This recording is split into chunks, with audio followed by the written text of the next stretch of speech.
rise and join us in the prayer pledge. You'll bow with me. Heavenly Father, as we come to you tonight, we come to you just asking for guidance and for wisdom. We come to you just as a community asking those to come together and for the betterment of our students and our staff. Lord, tonight as people will, in the state of Florida will elect leaders, we ask that leaders will look to you and look to your guidance and your wisdom, Lord. Lord, we thank you for the blessing of living in Levy County. Lord, I pray for each and every one of us. I pray for our mouths as we speak tonight, and I pray that everything will be for the good of our students and our staff. Lord, we thank you for all those in attendance, and we ask that you just continue to keep us safe in harm's way and watch over us as this storm approaches. In your name we pray. Amen. Amen. Address the flag. I pledge allegiance to the flag of the United States of America and to the republic for which it stands, one nation, under God, indivisible, with liberty and justice for all. Ms. Hogan, are there any changes to the agenda? No, Madam Chair. Do I hear a motion to approve the agenda? So moved. Second. It's been moved and seconded. All those in favor say aye. Aye. All those opposed, same sign. Motion passes. I'd like to welcome everyone to our meeting tonight. Now is the time for public comments. We welcome everyone to the podium. We do have a time limit of 3 minutes, but we are open to hear what everyone has to say. So the podium is yours. Go ahead.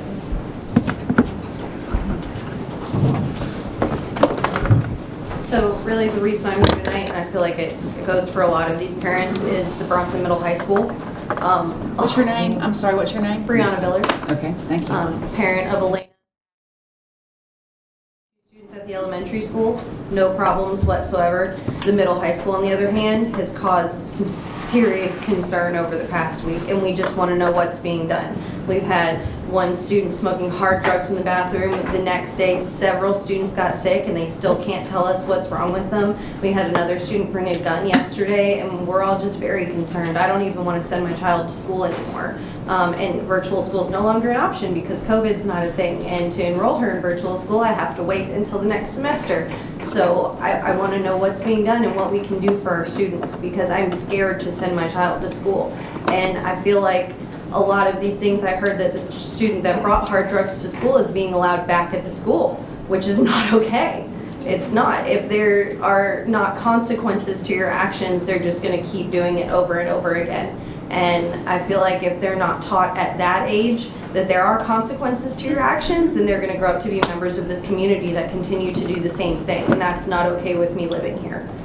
So that's just my question for you guys, is what's being done about this situation and what we can do for our kids for the future. Because between now and Christmas break, I really have no options for my student who I don't feel safe sending to school. Thank you. Thank you.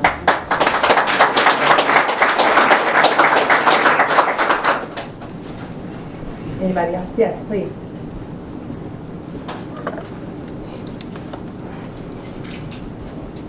If you will, just state your name, so whenever you start, please.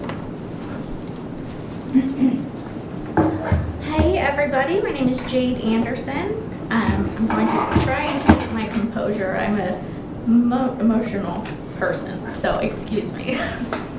So I don't want to come to you guys. I want to try and have some answers that we can all come together and make happen. I would need to choose. Yes, ma'am.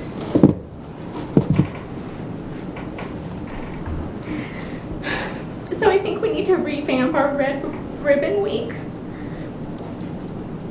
It's not. Our 8-year-olds are watching TikTok. Your first graders are watching TikTok. They're not watching cartoons anymore. And they're going to see and be exposed to things way sooner than everybody that we were ever exposed to things. It shouldn't be a, let's put our boots on Wednesday and kick drugs out of here. It needs to be a lot more serious than that, and it needs to be year-round. And I think it shouldn't be so much fluff. It needs to be real. Show me the black lungs from smoking cigarettes. Show me everything that happens when you do meth. What 13-year-old is doing meth?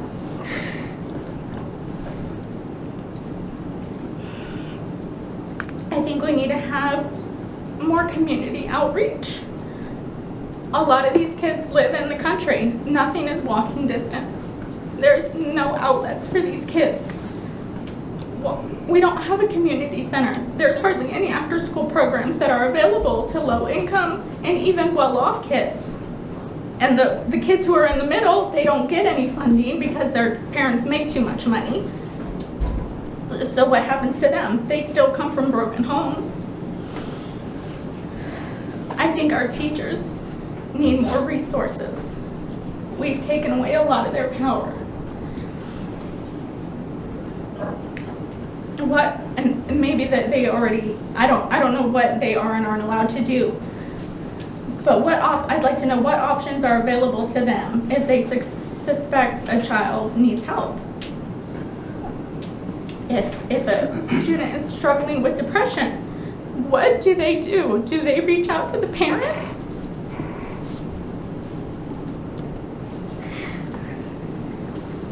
30 seconds, Ms. Jen. And then, this is more for the parents. I really feel we need to take our kids off of social media. What 8-year-old needs a Snapchat and an Instagram and a TikTok? Shut it down. Be their parent. Let them be mad at you because you're taking their apps and their phones away.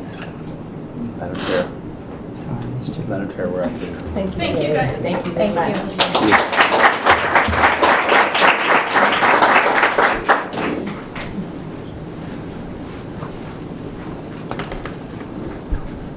I'm sure you probably already know who I am, Kelsey List, teacher at Joyce Bullock Elementary. Just to piggyback off of what she said, growing up, I went to school in Pinellas County, and even as an 8-year-old, we had poster contests of trying to, promote like not using drugs and stuff like that. And nowadays I feel like everybody's just so scared to like say the word drugs or the issues of mental health, but it's so real right now that in my 2nd grade class, like kids know what this drug is, they don't know what it is or something like that, but at the same time, like we need people coming in and talking to, like I will set aside time, like I really obviously care for my teaching time. But something that I would obviously be totally for giving away my instructional time for is for somebody to come in and speak to these kids about what drugs can do to people, and as well as mental health. I recall in high school and even in middle school, we had somebody, a survivor, who tried to kill themselves and got help, come in and talk to the school and talk to us kids. And I never left feeling like, wow, that was way too much for us. I'm too young for this. I left saying like, I do have support if I feel this way. Or I do feel like one of my friends who might be severely depressed knows where to go to get that help. And I think we need to stop being scared of providing that kind of support because we're scared we're going to, put bad thoughts in their minds. They're already getting that from, like she said, TikTok, social media. I shouldn't be on my Facebook and have my 8-year-old student show up as a person I should know. I mean, I didn't have a cell phone until I was 13 years old, and it was a flip phone, and I could only call my parents.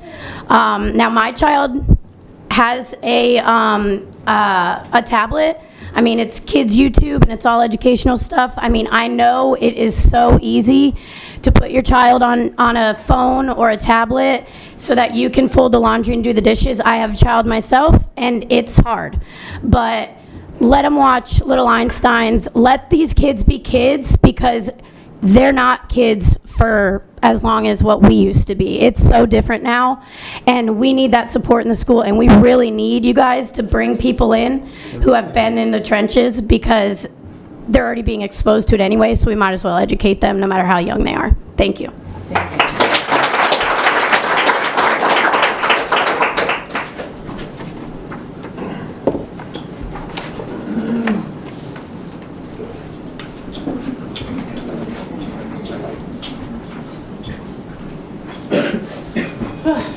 I don't do good talking in front of people, so I'm going to try to get this out without jumbling it.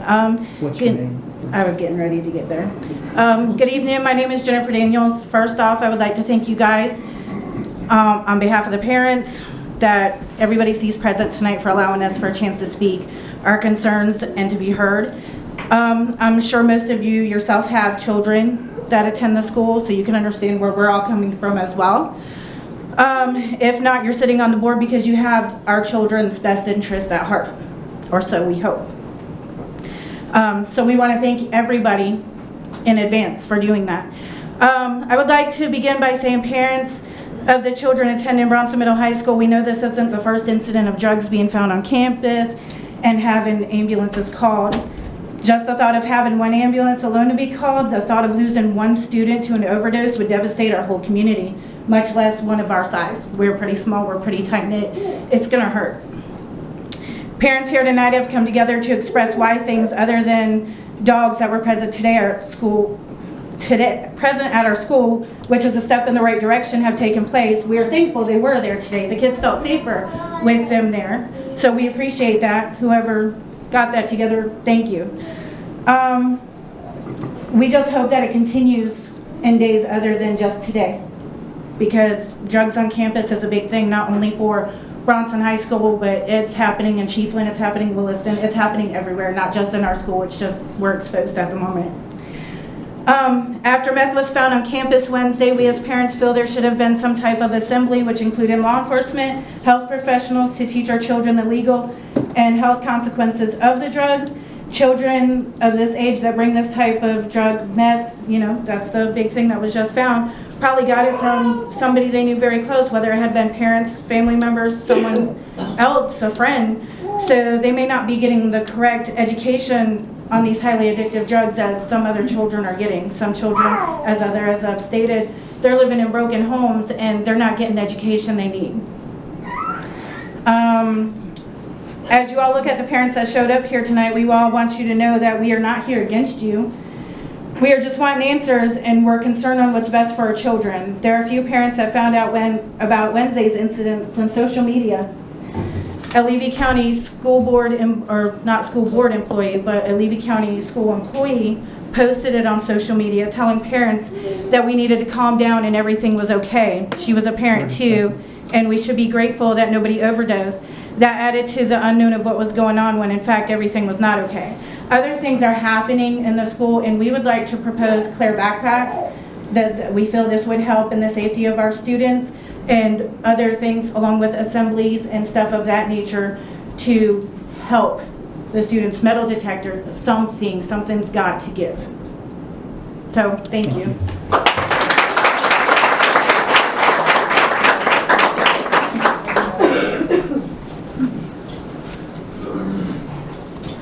Anybody else?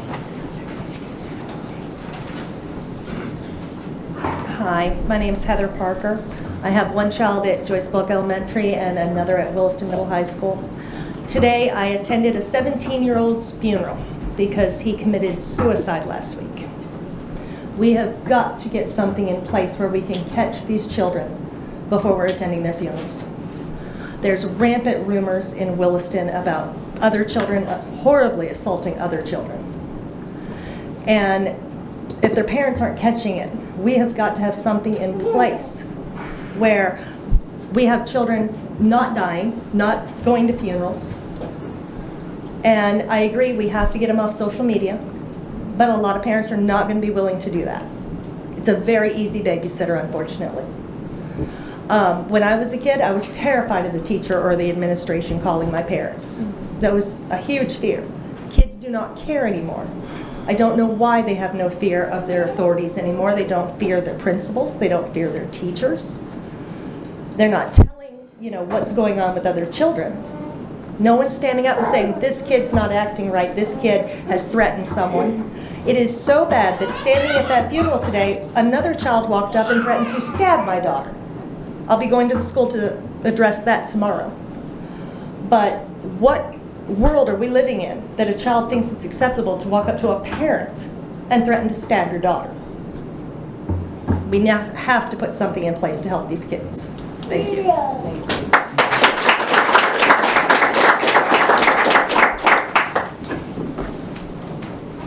Hi, my name's Evelina Putman. I did not plan on speaking tonight until I had to call the school today and was hung up on 3 times because they couldn't find my child. I am a VPK teacher. I have been teaching VPK for 25 years. Seeing what's allowed as far as my students are concerned and knowing where they're headed up to kind of scares me. I do have 4 and 5 year olds who are on social media, and their phones would come to school if we would allow it. Unfortunately, we don't allow it in our classrooms at my school. I have a 17-year-old, well, it's going to be 17 at Williston Middle High School, and I have a 14-year-old at Williston Middle High School.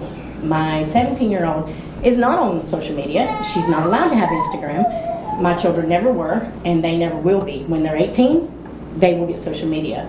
But my addressing is coming. I got a phone call today saying my child was absent from school. So of course I'm at work. I panic. I start making phone calls, trying to watch my kids, tell my boss I need a minute. I get hung up on 3 times. And when I did call back finally, the last time, I'm pretty upset. I'm getting rude at this point. And then luckily, Miss Draper's like, hang on, I will find her. We can't find her.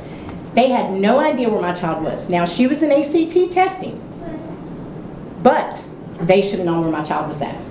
Those teachers know what's going on as far as those children are concerned. I paid for that ACT testing, but I wasn't given a date. I didn't know she was going in for ACT testing today. I went to work, and my children get on the bus by themselves at home in the morning. I live in a good community. But I should not have been hung up on 3 times while I was trying to find out if my child was located at Williston Middle High School, because anything could have happened in that amount of time. With everything that's going on in schools now in the last week, my daughter has come home and said, I don't want to go to school. She said, Mama, the students are making fun of what's going on. They think it's funny. They're making jokes about it. She's going to be 17 soon, and she doesn't even want to go back to Williston Middle High School. I've talked about moving recently. Now my kids want to move. I've lived in this community for 25 years. And I come from Dixie County. Most people know that community's talked about over there. Williston's no different at this point. So I just want to make sure that our kids are safe. And I want to make sure that the kids that I'm sending from my classroom into these elementary schools and these high schools that I've taken care of, I've had kids graduate that I have had in my classroom. I want to make sure they're safe. I don't think that we're putting a safe thing there for our children. So, but anyways, thank you. Thank you.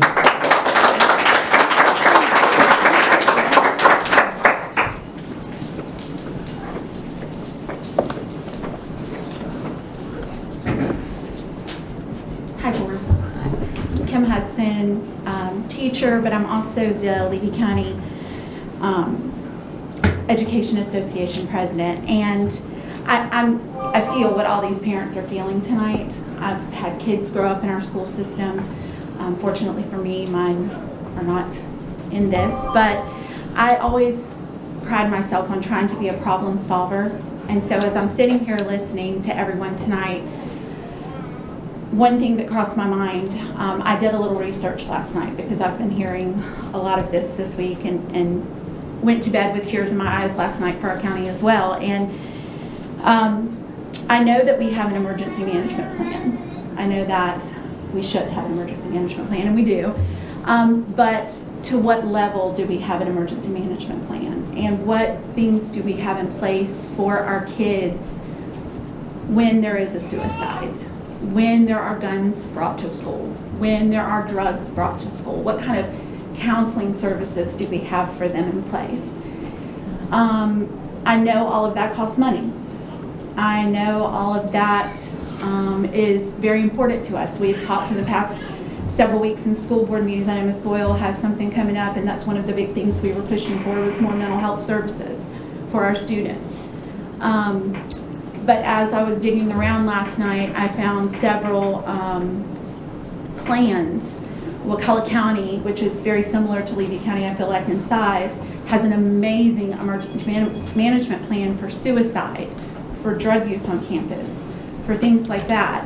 It is a day-by-day outline of what they do and what they provide for those students. And so maybe we form a committee of some sort to look into that here in Levy County. I'd be happy to be a part of that committee. I love these students. I've taught here for 21 years. Some of these kids that are affected, I've taught. It breaks my heart. I want to see all of them be successful. And, you know, I don't know what the answer is, but maybe that's a start. that we look into what some other counties are doing and maybe offer those services to some of our kids when we find ourselves in these situations. Thank you.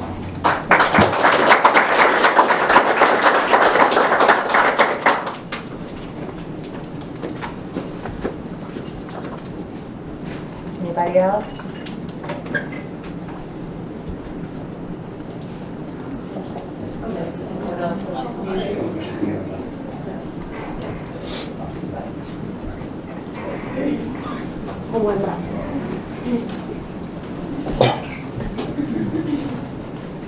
I've got a long list. So my name is Monica Merced. For those of you that don't know me, I have children at Joyce Bullock Elementary and Williston Middle High School. I am also a volunteer at Joyce Bullock Elementary every single day. I'm also a volunteer and vice president of Williston Youth Athletic Association, so I work with a lot of kids in the community. I love kids. That's where my spirit's at. Everything that's been happening, especially this past week, but even before that, leading up, it's breaking my heart. It really is. I mean, just this last week alone, we've had suicide, we've had meth, we've had guns in Levy County schools. Now we have allegations of sodomy involving Levy County school children. Videotapes that are being seen by our children. Beyond that, the teacher shortage, massive teacher shortages. We have kids on FLVS. I don't know about the other schools. I know WMHS has 7 classrooms, I believe, on FLVS right now. That's not working for a lot of our kids. We're trying to make it work, but it's really been a struggle. And I know the school is struggling with it too. I get that, but we need to have a plan, you know? There's fighting, there's so much fighting in schools. Literally every day going, Mom, I saw a fight today. Mom, there was 2 fights today. Mom, there was 3 fights today. I think Friday there was 3 fights.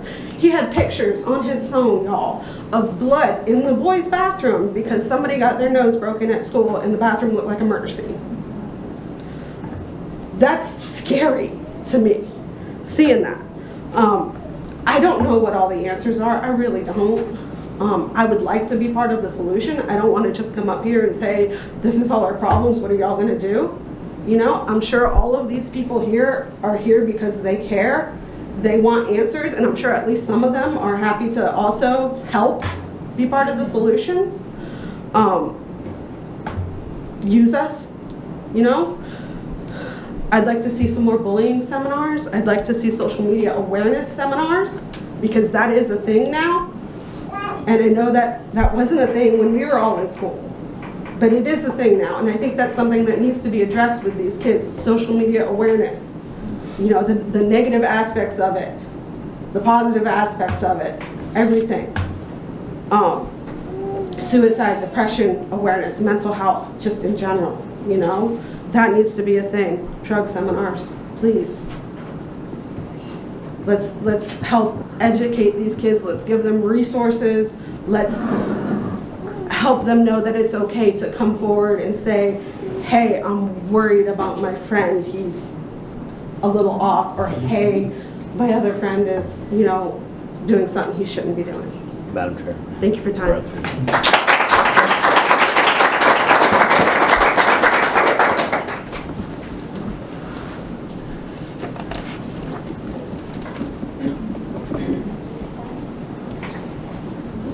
Hi, my name is Kim Woodard. I have 3 kids in the middle high school and 1 in the elementary. I have quite a few complaints. One was, I called the school a couple of weeks ago. They pushed me off, and told me to deal with it at the parent-teacher. During the parent-teacher, they're like, oh no, that needs to be separate. And I'm like, no, it needs to be dealt now, because this is when I was told not to. The other one was, my son was in the class on Thursday, where everybody had the flu-like symptoms. My son was sick that night. No flu, no nothing. And the press said that all the parents in that class was called. I was never notified. My husband was never notified. So we weren't called. Then I had a teacher threaten my kid. I brought that up to the principal. The principal goes, oh, you can deal with it. It was not dealt with. Still not dealt with. Today, my son in the elementary school was emailed by a classmate saying, "You're gay." I tried for 45 minutes to get a hold of that school. No one picked up. I had my cell phone going, I can show you records right now, and I had my work phone going at the same time. No one picked up for 45 minutes. My husband came to school. He goes, "Oh, we'll look into it." So he left. I'm not sure how these kids are going to be safe if we can't protect them from bullying, guns, and whatever else. You guys need to stop what's hiding in the background and let us know what's the truth. It's not acceptable. And the kids know it, they don't feel safe. Yes, my 17-year-old is crying because she doesn't want to come back because she knows she's not safe. Did you guys ask us if their bags could be searched before they got off the bus today? Was anybody notified today as a parent? No. Because they're a minor. As a parent, I would rather them search it and them find something of them getting off the bus and finding it. I agree. I agree. So I don't mind. I agree, but as a protector of my child, we should have been notified. Thank you, Ms. Wood. You're If welcome. they notify us, then we're not going to be.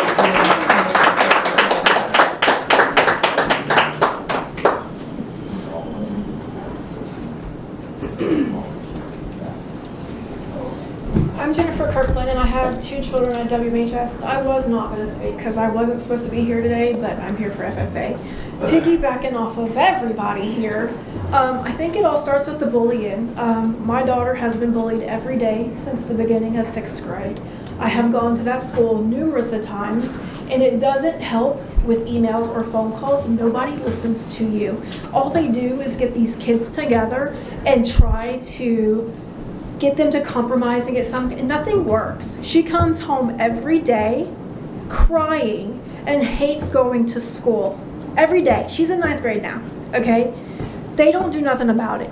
These principals, these guidance counselors, nobody will do anything about it. My understanding is Levy County has an anti-bullying policy.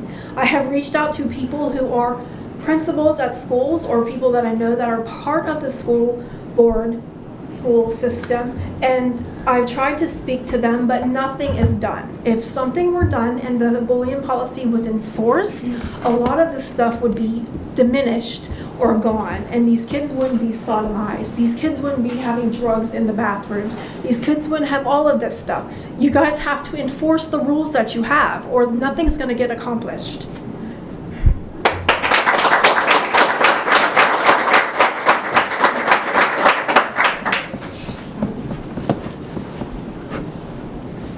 My name is Christina Rodriguez. My daughter goes to Williston Middle School High School. She has already asked me to be homeschooled because she doesn't want to go to school. I had an incident where she's got a Florida Virtual School. That teacher that was sitting in for that class mocked her. And my daughter's already getting bullied by other students, and now she's getting bullied by a teacher, and I had to address it. Yes, she apologized for it, but why is the teacher doing that? Yeah. And then my daughter witnessed another teacher made another student cry. And to me, we didn't have that where a teacher made us cry. They're getting bullied by other kids. Why are they getting bullied by teachers too? And then not only that, my daughter says that she walks into the bathroom and there's kids smoking vapes. Why is this not, why isn't somebody watching them, monitoring these kids? They have fights in the bathroom. She said there was a fight the other day. She almost got into the middle of a fight. My daughter goes to school to learn, and she is a good student, and she doesn't do anything. And then she was outside one day, and if she tries to intervene, she gets in trouble. But an autistic boy was getting ganged up on, and she was told not to get involved. But she was trying to stand up and help that kid from getting ganged up on. But if she tries to help, she gets in trouble. We sit there and say, oh, tell the teacher, tell the teacher, tell the teacher. Okay, we tell the teacher, and sometimes nothing's getting done. My daughter has been bullied and nothing is getting done. And I don't understand, and then now you got teachers doing it. And then you have all this other stuff going on. I just don't understand. And my concern is, I have a daughter, if I homeschool her, I've got a son. He's a little guy, he's very little. And for him to go in that big school, and then what's gonna happen to him? I work, I can't homeschool 2 kids at the same time. I've got another one, so what? I just don't understand. There's a lot going on, and it needs to be addressed, and something has to give. It really does. Thank you.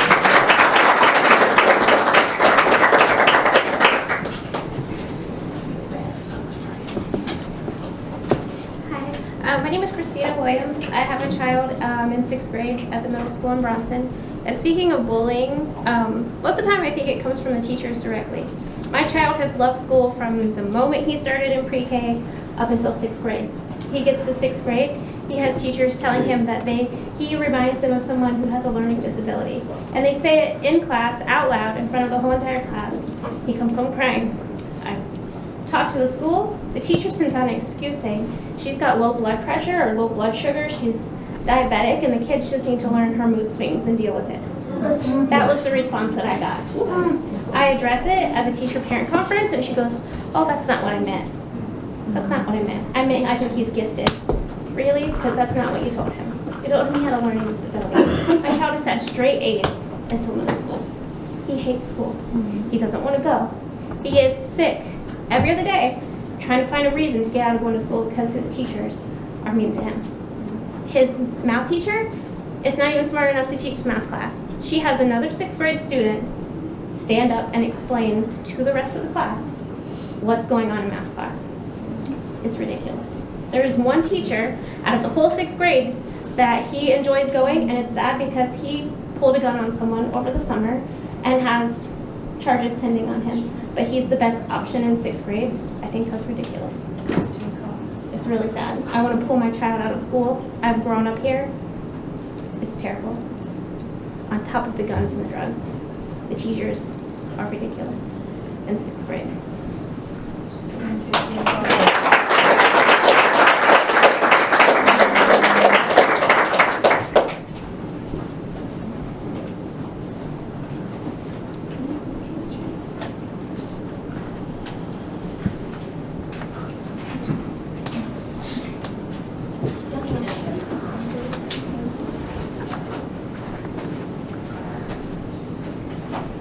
My name is Megan Watkins, and I'm here on behalf of my daughter. Earlier in the year, she was threatened to be shot.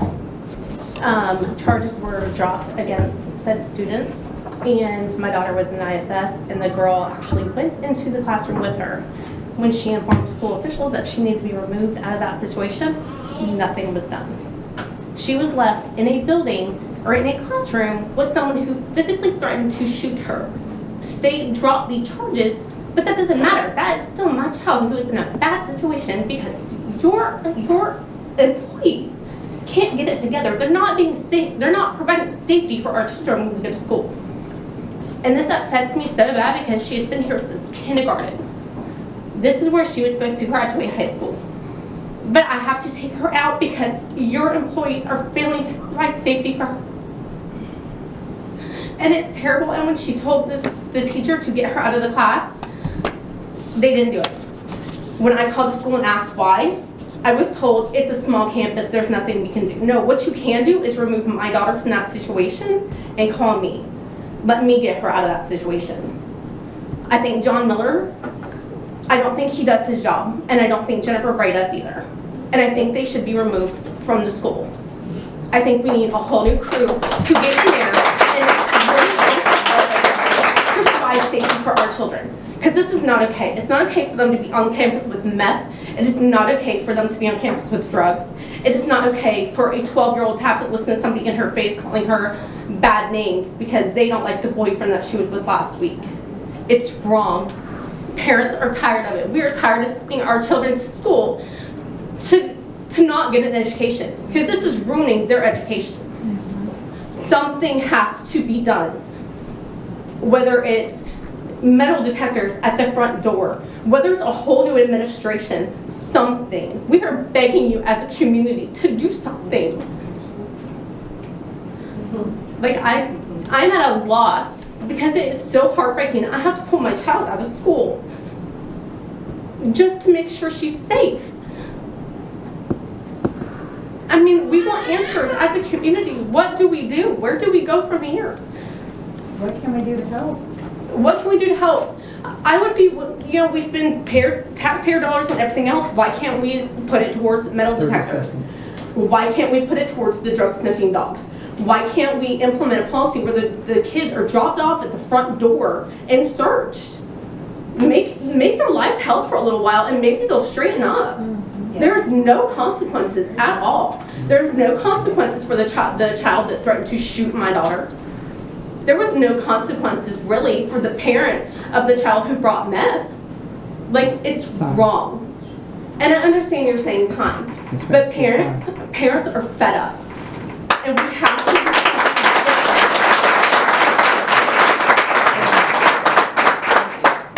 Thank you.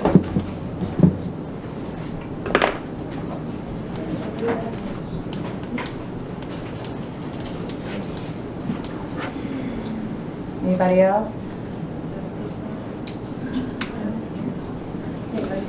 If there's some good people out there, ask them if they. Anybody need to come up and talk? If you have something to say, you should. Oh, we have one right here.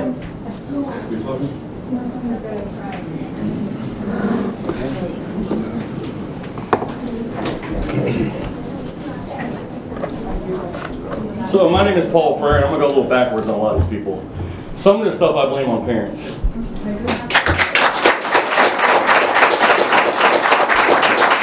But where I'm gonna go back to is 5 years ago, I pulled my belt out to swat my son. He says, I'm gonna call 911. I'm called DCF on you. Where'd you learn that? School. Why are we teaching these kids backwards? When I was here in 1997, Coach Krim just said, swat me. It worked. I'm telling you now, one time I looked back and smiled at Coach Krim, he threw me over the desk. I remember that now. I'm 44. That worked. And then I had to go home and get a real discipline. But now we send our kids home, we can't do much. These kids know we can take our electronics and flare around on the ground and bruise themselves. Please get called. Now we got to prove that we didn't bruise these kids? Who's the sheriff's going to believe? I think the school board has seriously took everything in reverse. I don't know, school board, the government, whoever, but who stopped all this? Why are we not swatting kids? Why are we not disciplining? And I mean, that's what it goes back to.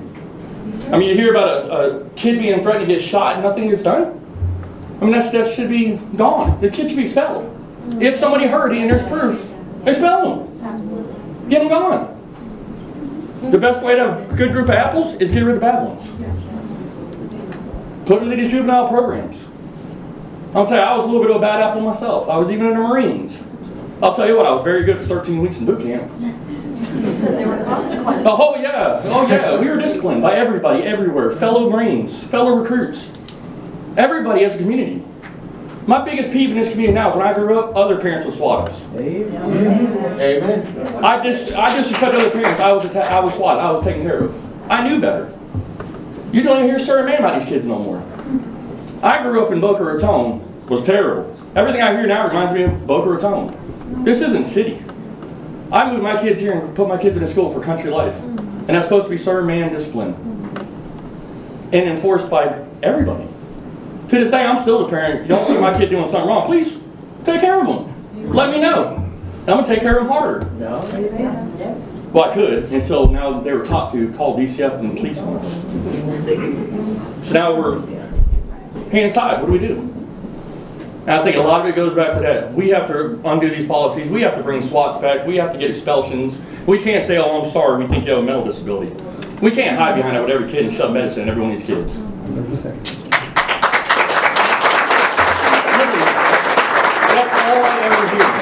Let's put your kid on this medicine. Let's put him on this kid. Let's make him a zombie.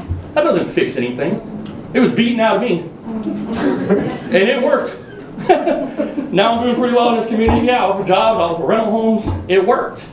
Had I not had that, I guarantee I'd be in jail or prison or be one of these other stories like half my best friends were, who didn't get the proper disciplines. I mean, I can even look back as a kid, and I know my kids that were most messed up were the parents that caught her to their kids instead of disciplining them. And I know y'all know it. You have worked generations.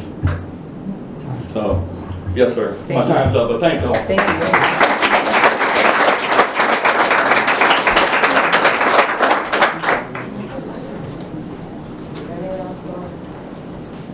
Is there anyone else that would like to go?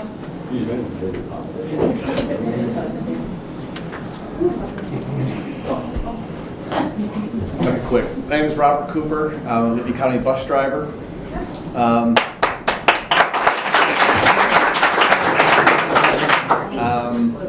My life was threatened by a student, and that was dealt with promptly. He was taken off the bus, and that was fine by me, but kind of unnerved me that there was a student that said because I was big and had to pull over for the students and correct situations on the bus for the little kids, he says I was pulling over too much, so he was going to get a gun from his house and come back the next day and shoot me. So fortunately, a younger kid heard him say that, so he told his dad, and that was dealt with. So that's good. I think my question is, I think we as parents, if we can, get involved with the school, if they would allow us to come into the school with a badge or whatever, and patrol the hallways. Is that possible? I don't know if that's possible. I think that's would probably help a lot if we can come into the hallways and just, in the bathrooms and monitor, whether it's a paid position or just if we can do it in our free time, that'd be great. I think that would help a lot.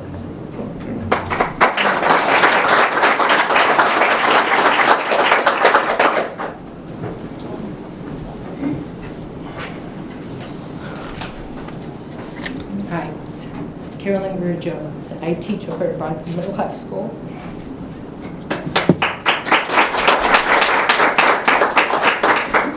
The reason I moved up here, besides family, I moved because I was at my home. I don't want to have to deal with that. I shouldn't have to deal with that. I shouldn't have to deal with all this stuff every day and be stressed out like this and have to have my coworkers so upset about being at work. There's no reason for this. We have to do something about it. For the past 2 years, every single time at the beginning of the year, I've asked if we could have hall monitors. I grew up in hall monitors. Nobody was out in the halls doing anything they shouldn't be doing because there was always somebody out there. Can we please do something about this? Thank you.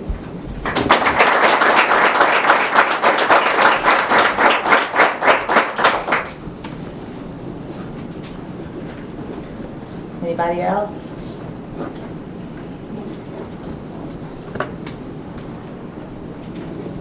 Want me to go out and around and make sure? Please, thank you. I can say something. I'm going to say it back here and I'll follow up for everybody here. Can you all hear me? No, ma'am, you need to come to the podium. So. Can you hear me? You need to come to the podium. Come up there.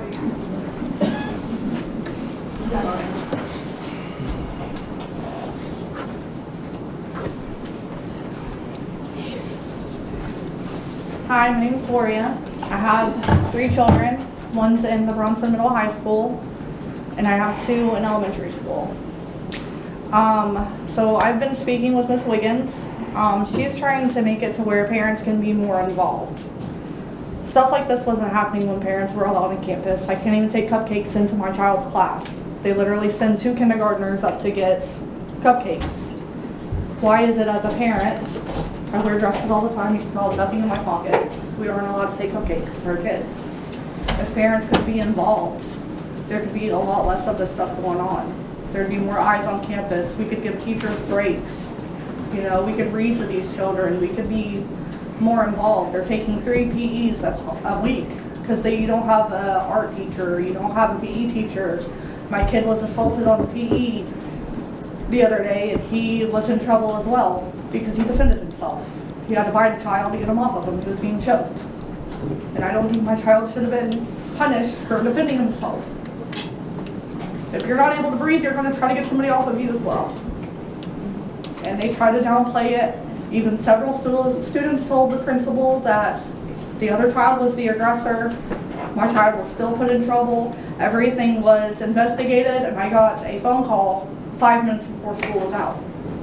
that my child was receiving a referral or whatever else he got, which I was like, okay, that's fine, my child fought back, it's whatever.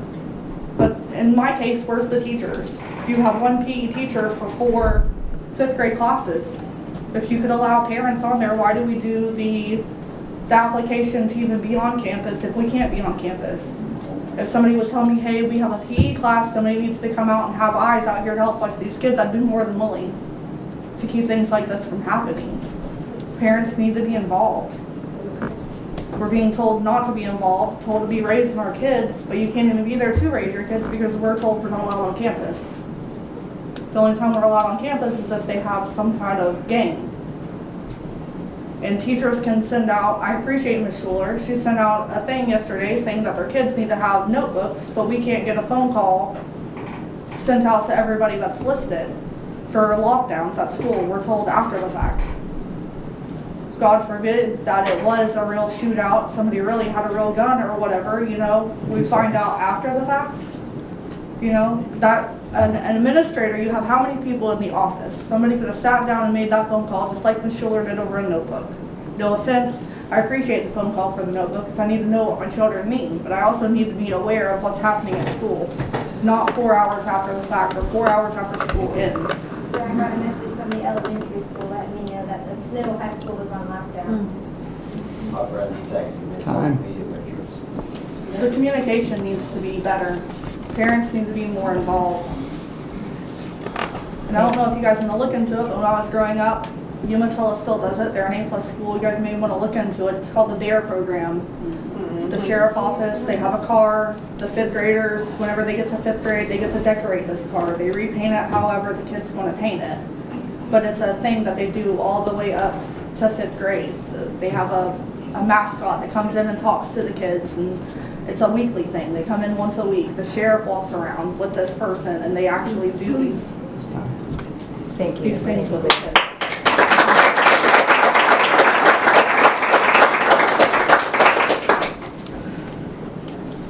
Would anybody else like to speak?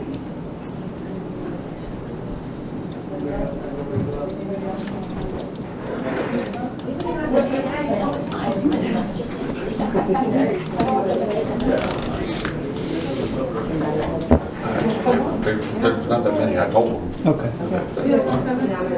Okay. I was asking, am I allowed a second time? The 2 minutes isn't quite enough to discuss all these issues, that's why. Oh, you have one coming up.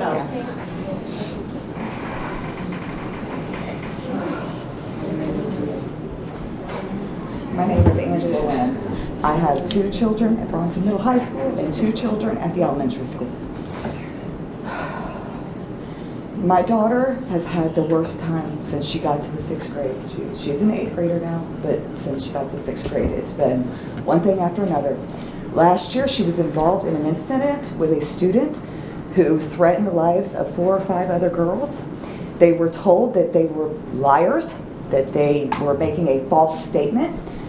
Miller wrote them up as making a false statement. Mr. Gauss made them sit in a room until they signed a statement. My daughter said, no, I'm not, and she wrote the statement. She took the 5 days ISS that was given to her for making a statement against a girl who said she was going to shoot them, had a kill list, okay? I said, things happen, must be, it's a false thing, you know, I don't know. 2 weeks later, it was found out it was not a false statement. Indeed, the girl had said it. She threw a note at another student saying, with a picture drawing, showing the girl with a gun against her head, okay? Make a long story short, that is the student who was caught with meth the other day at school. She is still at the school, and to hear that she might still be there after this is absurd, okay? Absolutely.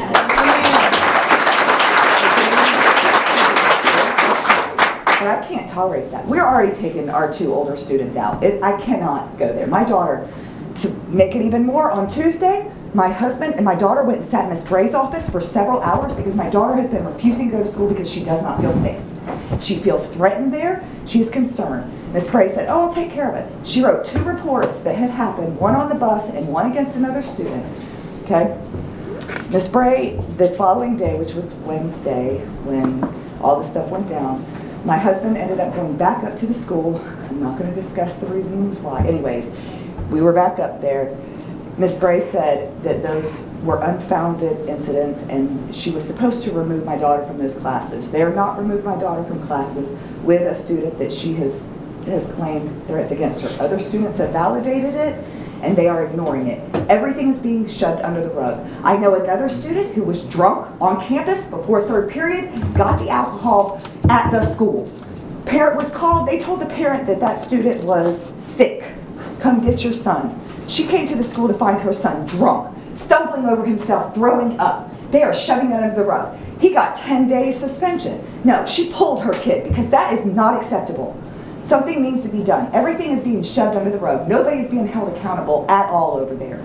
And it is not okay. I, as a parent last year when the incident with my daughter, I listened to Mr. Miller. Okay, this is students, girl stuff happens. But when it was found out that it didn't, that it was a true report and nothing happened to the girl, and then now she's brought meth and now she might still be there, I'm not okay with it. The first lady that spoke said we need answers on what is keeping our kids safe because technically my daughter is supposed to be there until virtual school. She is not. And my son is getting enrolled in another high school that's an online thing because I can't wait for you guys to give me answers. My student is not safe there. The student that is doing this has been there from last year to this year and may still be there. Also noted, I know that her family works at the school, and so that's a whole other conflict with this that's not being resolved. So I'm sorry, I'm upset. That's all I have to say. I know so many, I could go on. There's books about what's going on over there that is being shoved under the rug. And the resource officer also, I've heard several things about him. My husband filed a complaint. He's not supposed to be there either. Thank you, that's all.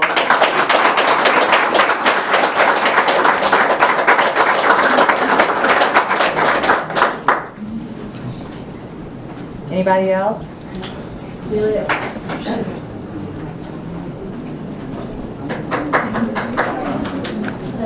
My name is Tasha Beckham. I was not prepared to speak, but my daughter said I need to, so I'm speaking on her behalf. To touch base on what that parent just said, my daughter was involved with that last year as well, where a student threatened her, and it happened on a Friday. She went to school Monday. She came home on a Tuesday and was very upset and said that they were thrown in ISS, pulled out one by one to get their statement rewrote to say that the girl didn't say that. She would not go back on her word. She's like, Mama, that's what happened. I said, okay. So the school did work with me because they were going to give her 5 days ISS. I said, nope, you're going to give her OSS. So we got OSS, and I did not punish her because I'm pretty good at when my child is lying. A week after returning from her OSS, the girl throws the book at her with a gun stick figure to the head and said, this is for you. Okay, so it made, nothing got done. I said, okay, and I even met up here, can that get off of her record? And don't quote me, but I don't think it's off any of the girls' records. To touch base on what she said, my daughter got pulled by Miss Bray and questioned about another gun incident this year. And Miss Bray says, Emmy, why didn't you say anything? She says, why? So you can call me a liar? So I was like, well, Emmy, did you hear it? She's like, well, yeah. But these girls now don't want to come forward on stuff that's happening in your school system because they were made last year liar, liar, liar by males over and over. So the kids are not safe. And I don't have the book present, but there is a book that was found in your library a week before meth was found on your campus. Very disgusting book. It talked about how to roll a blunt. It talked about meth crystals. And I wish I had the book, I apologize, in front of me, but it said meth is illegal, but that's where you're wrong. Anything that makes you feel beautiful isn't illegal. So we have this kind of information. My daughter checked out that book. And my first question was, why would you pick that book? And on the back, on her defense, it didn't go into detail, but I took the book and I flipped through it and my mouth fell. And that book, I don't even know where it's at. It's not going back to y'all's school. 504, it's not. And that was a week before meth was found on campus. 504s is another thing, and that's a whole nother day, but they are still not being followed. Still not. And I have screenshots from teachers, and I'm saying you're not following the 504. And over the summer, my daughter was worried about this same particular student being on campus. So I stopped by and I talked to the SRO, and he assured me, no, you don't have nothing to worry about. She won't be on campus. Well, when she was on campus, I went back up there and I said, what is going on? The same girl that threatened my child is on campus. Well, 504s and IEPs protect students. Well, mine has a 504. She's not being protected, and 504s won't protect her against bullets. And the mom works in the cafeteria. So I don't have it. She wants to go to school, and that's why I'm fighting for her. If it was me, I would pull her. Thank you. Thank you.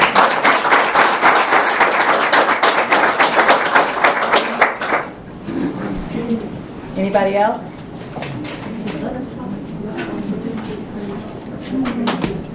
Well, thank you very much, everybody, for coming tonight. We've heard you. Almost 100% of the people that got up and spoke tonight had an idea, and we appreciate it. I've written down all the ideas. I know the other board members have also. So we hear you. Thank you very much for coming. So if you guys would like to stay for the meeting, you're welcome to. We'll take a 5-minute break, and you guys are welcome to leave or stay. Is there at any point in time we're going to get any answers on any of the questions that was asked tonight? Yes, ma'am, there's communication that's coming out, so I'll go ahead and I'll talk to it right now. So, number one, we still do have corporal punishment. The parents have to sign for corporal punishment. So, that's the first thing, so that I need to understand. Number two, so with that, so let's say a principal does decide to give corporal punishment. They're open to being sued. So, Mr. Frere, that's the unfortunate thing with our that's tying our hands too with this. So we'd love to discipline and have some. So I will share this with you. So yes, we are very thankful that the sheriff brought the drug dogs on campus today. That's not going to be the end of that. Okay? So that's being said there. There's extra SROs on campus at Bronson Middle High School. Okay? As far as the communication, if you're not hooked up to Remind, please sign up with Remind, and you will be able to get all the communications that you want from our classes. How many times do you have to ask how many times do you have to ask to be put on there to actually be put on there? I've done it 5 I haven't been times. able to speak because I can't speak in front of people, but I've asked since the beginning of the school year, and I have yet to get answers. And all I get is the runaround. Okay. If you'll go to whichever school, whether it's Bronson Middle High School or Already done that route. We had a different Okay. route. I've done it 5 times. All right. Please tell me how to do it besides going to the school. Okay. I've got your number, Miss Woodard. Woodard, So yep. I've got you. So I'll reach out and we'll make sure we'll put out a communication on how you can sign up for Remind, so everybody has that. We'll put it on the district Facebook page so it's out there for everybody to understand. So where's the forms? I'm curious how many parents ever got this form for corporal punishment. So I'm not it's in your student code of conduct, so it's all there, and it's But we signed it in the student conduct book? you signed it in there. If we sign a form, we have to give it back to you. Yes. So, okay? So, here's the last thing. Here's the last thing. Okay? A lot of these issues that you're talking about to us are parental issues. Okay? And you guys clapped on that. But we need your help in that too. Our schools are open. We've opened our schools in Levy County. So if you're being told that you can't come on campus and volunteer, fill out, go to there. So Kaylee Wade is over our volunteers. So there, we will make sure that you have an opportunity. We welcome our parents. We welcome parental involvement. We want you there. Well, then we need to make that clear to our principal. It's clear, so I'm not sure, so I will make sure we have another admin meeting come up, but it's been driven home to them that we welcome parents on our campus.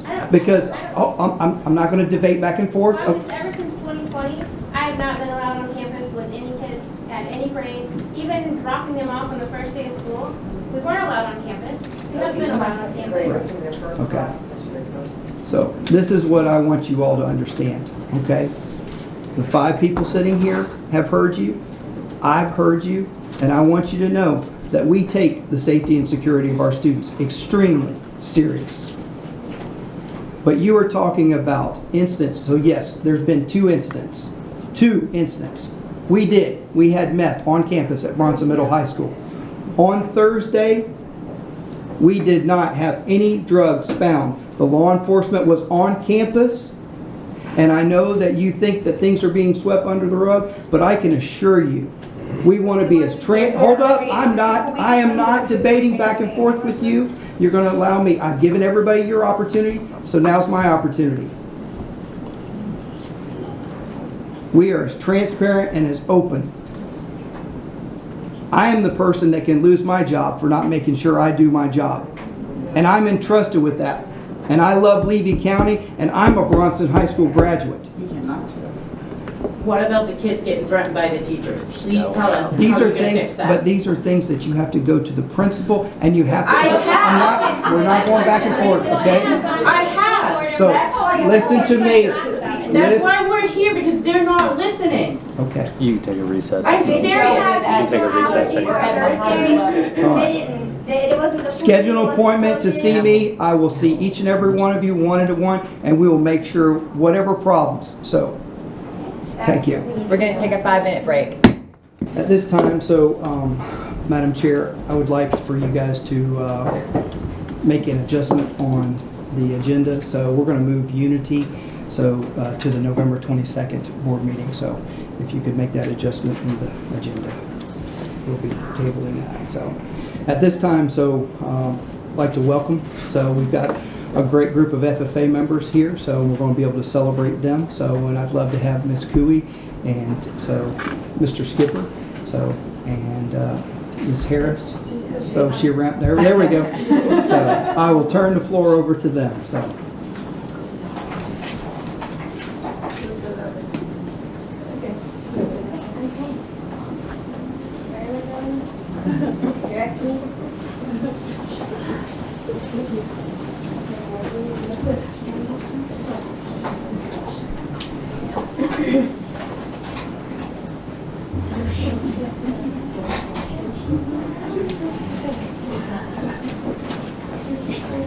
The 95th National FFA Convention was filled with new experiences, learning opportunities, and awards for the Williston FFA members who attended.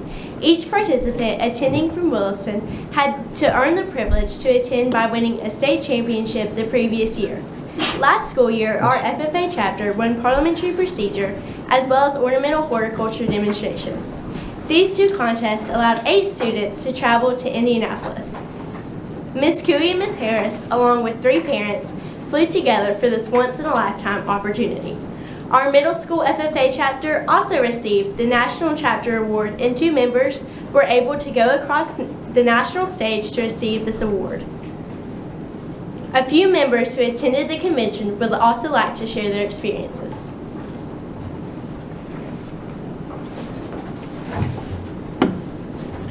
From getting to fly to riding those electric scooters, I experienced many firsts at National Convention. Like every year, a big part of the convention is the FFA Shopping Mall and Expo Hall. We got to see careers in the agriculture industry, talk with college officials, and travel through the Hall of States to learn more about the diversity of American agriculture. Seeing agriculture at its finest was really cool to me, and I'm excited to win another state championship to attend again next year. Hi, my name is Reagan Hancock, and I am the privilege to attend the National FFA Convention by winning the State Ornamental Horticulture Demonstration Contest with my teammate Annabelle Whitehurst. Now let me tell you, this trip was full of many exciting things to do, and we all had so much fun. But I think for me, the most fun I had on this trip was at Hunter's Honey Farm. Now this wasn't an ordinary honey farm. They went beyond showing you just your average jar of honey. They taught us about the anatomy of a hive, pest management strategies, the uses of byproducts as a result of bee operations, and gave us our opportunity to explore the warehouse and even bottle our own honey. Something that I thought was really interesting about the bees is that a honeybee can actually fly up to 50 miles per hour. There are also so many products that also come from honeybees other than honey. We had the opportunity to observe a working hive and sample various honey products like royal jelly, which is what they feed the queen bee. It is known to have several health benefits for humans as well. This opportunity was more than just a fun trip, but was truly an educational experience that I will carry with me for many years. My name is Angelica G. Niesis, and during our time at the convention, we had the opportunity to attend national student workshops. These workshops were hosted by an assortment of individuals from state FFA officers, industry representatives, and specialists in their field. I attended a workshop on feeding your mind, and I really enjoyed meeting FFA members from across the country in the process. My name is Levi Hires, and one of my favorite parts of the trip was attending Fair Oaks Farm, which is the largest agritourism attraction in the United States. They have a large pork operation. We got to see every stage of a pig's life, from farrowing to finish. Fair Oaks also has over 36,000 dairy cows, which they produce for milk. The farm has a restaurant, which they use their products in every dish, ice cream parlor, using the milk we got to come see the cows produce, and a playground, my favorite. I love seeing the cycle of both livestock animals and our dependence on them. Hi everyone. Recently I attended National Convention with our chapter, Williston FFA. My personal favorite part of the trip was going to the Cake Bake in Broad Ripple Village. We were all in awe when we walked in and saw the amazing Christmas decorations. We began with delicious appetizers like the burrata cheese, which we almost fought over. After our dinner, we ordered some of the best desserts I've ever tasted. The Cake Bake was sure to be one of the main highlights of everyone's trip, and it's an experience we'll all remember forever. We all had an amazing time on our trip, and we'd like to thank the board for all of their support.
Did you want to say anything? Well, he's pulling up one more. Okay, okay.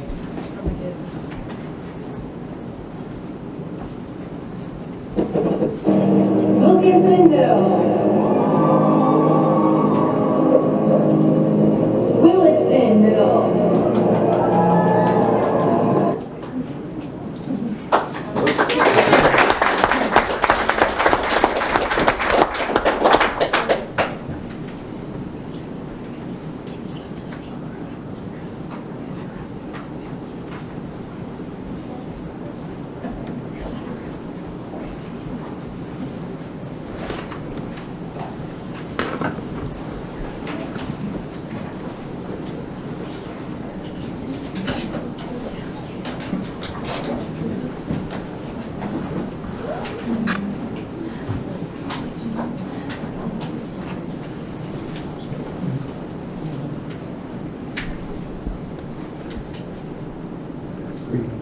You done?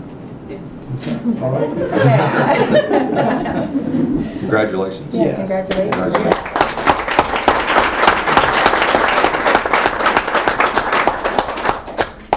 We are excited. We know you guys are some of the cream of the crop, so I know you guys are leaders on your campus, and that's what we need. So, and we're really appreciative of what you guys are doing so in your community, and we look forward to seeing celebrating other schools. So, at this time, I know we've got another recognition, so that's coming up. So we'll, if you'll hang tight with us for just a few minutes, so Ms. Cooley and everybody, so we'll move on. So, Mr. Masters.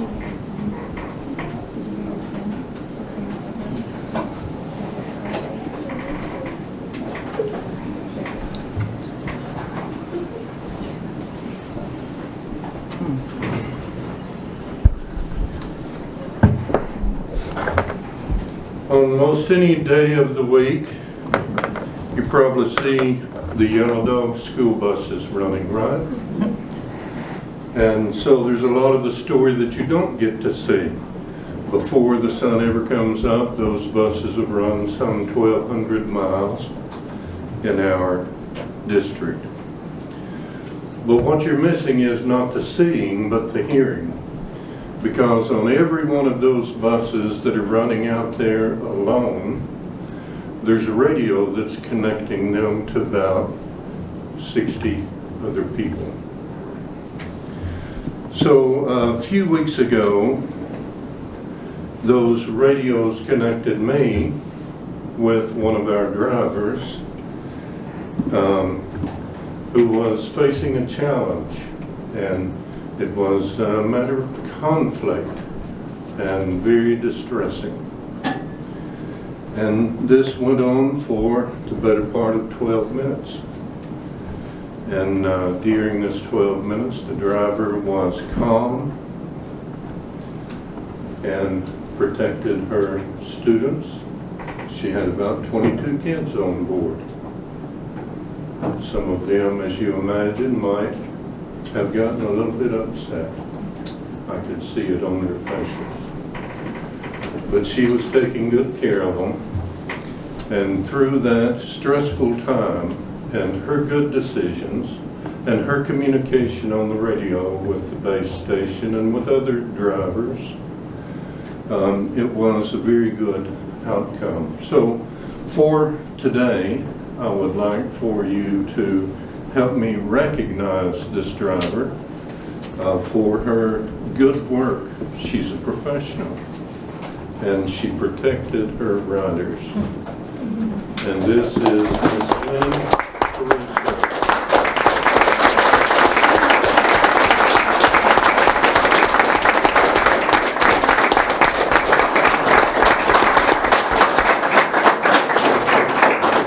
Caruso's been driving for us several years and is very proficient. She follows safety rules. She manages the discipline and behavior on her bus and creates a good environment for the students.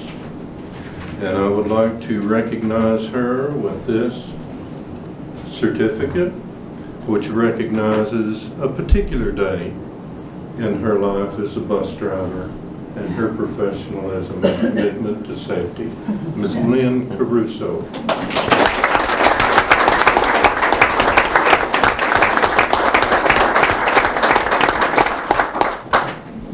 Thank you, Ms. Lynn. Mr. Morgan.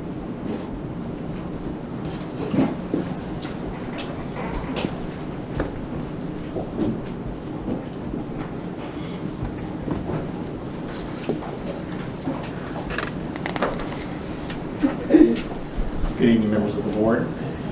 I'm before you today because back in late September, like many districts in Florida, we did lose 3 instructional days, and in particular our students lost 3 instructional days due to the unfortunate disaster of Hurricane Ian.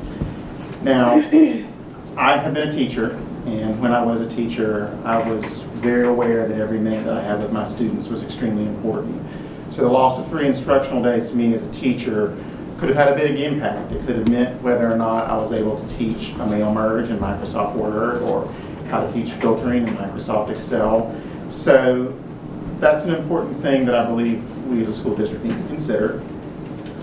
Now, I'm an MIS director, and I'm also very aware in that role that as a school district this year, we have fewer instructional minutes, many of our students do, have had since I have been in this role. And that's largely due to Hurricane Ian and Hurricane dates that we had to take. So given all of that, I would like to propose to the board that we convert December 19th and 20th from early release days to regular full student attendance days.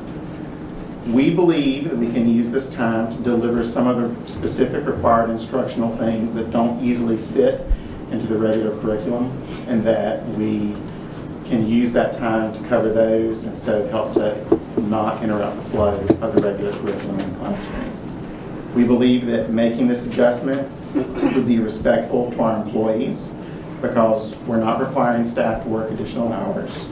We're still providing the PD support that our early career teachers need. Right now as a district we do have 120 teachers with 3 years or less of teaching experience, and that is not uncommon throughout the state or the country. We also believe that making this adjustment would be respectful to parents by not forcing them to change existing vacation plans. And most importantly, we believe it will be respectful to our students by giving them more time with the teachers and for the teachers to do what they do best, which is teach.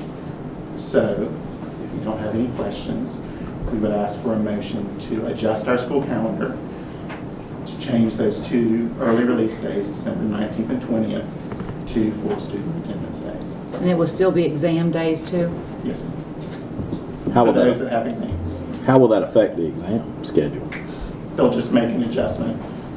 Still be- They'll just make an adjustment on the schedule. Board policy does not allow us to do more than 2 exams per day, so it wouldn't add an exam. So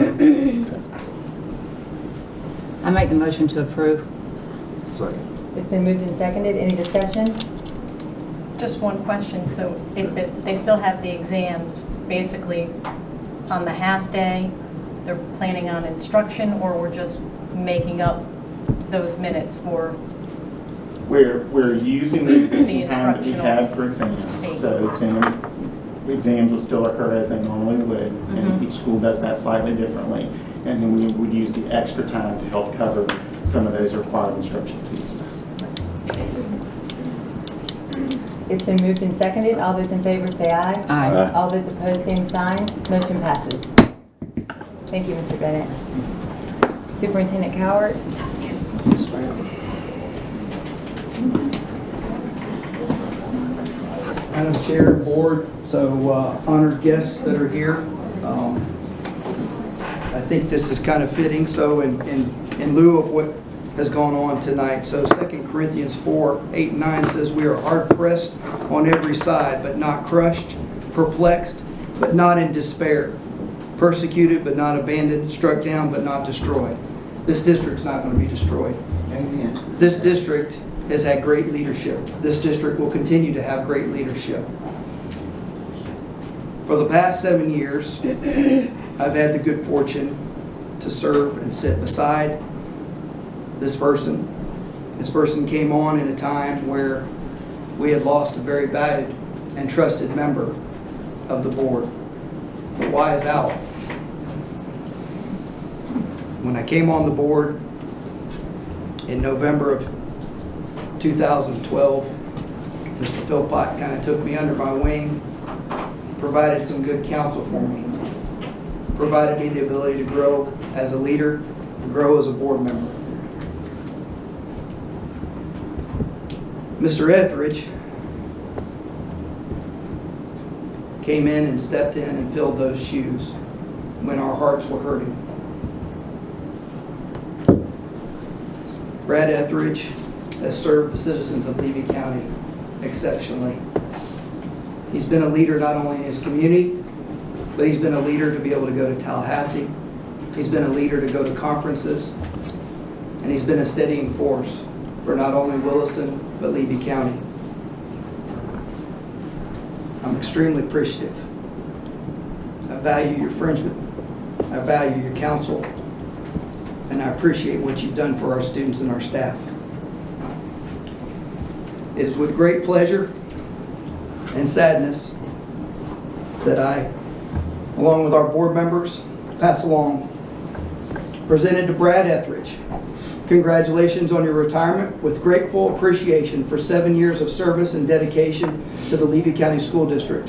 We honor and thank you your loyalty and extended commitment to our schools and communities. Best wishes, Ashley, Tammy Boyle, Paige Brookins, Cameron Asbell, and Christopher Coward.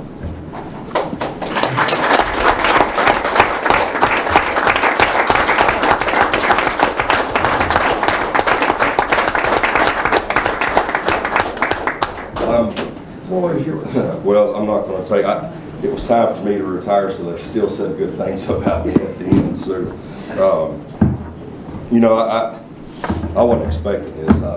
Natalie called me in a weird question the other day if I was going to be at the school board meeting. So, you know, it's that I don't believe in school board term limits, but I believe there's limits to everybody, and there's a time to come and a time to go. And I think Dad did 24 years. Mr. Philpott did a long time. Public education's changed rapidly in a 7-year period. I'm not a technology guy. My kids are graduated from school. But more importantly than that, the leadership that's available in our county's second to none. When Devin Whiter said he was interested in running, there wasn't a fear in my mind that we would have somebody fill the seat that would continue what Levy County is supposed to be. In a 7-year period, I had the opportunity to work with 3 different superintendents, major leadership differences, not good or bad of any, but differences. And as a board member, it took about a year to figure out how to be a board member, because a board member is not what you think a board member is supposed to be. It's a different role than what you anticipate. I watched my dad do it for 24 years and I still didn't understand it. You're not a problem solver, you're a person to get the people to the areas that can be solved. You're not an employee in the school every day teaching. You are a person at a 30,000 foot view to help guide and direct. When we went on the board 7 years ago, there was a few things to me that were important, and every board member has a role that they fit into. And at that time, we were coming out of some financial issues because of economy and this and that and other. And not long after I came on the board, I got a letter from the state of Florida that said we need to do our fiduciary responsibility. And I'm proud to stand here this afternoon. I think we're in the best financial shape that we've been in a long time. And Miss Lake, I don't know if she's here, that's part of that. And one of the things that we took on, and you know, there's a lot of things you can beat our county up about. And in any other county, we can find a lot of things that need to be worked on every single day. There's a lot of things that are being worked on every day, but because of laws, it doesn't allow us just to come out and pound our chest to tell you what we're doing. And we have to sit here and take those things into heart, understanding that it's a big old world out there with a lot of problems.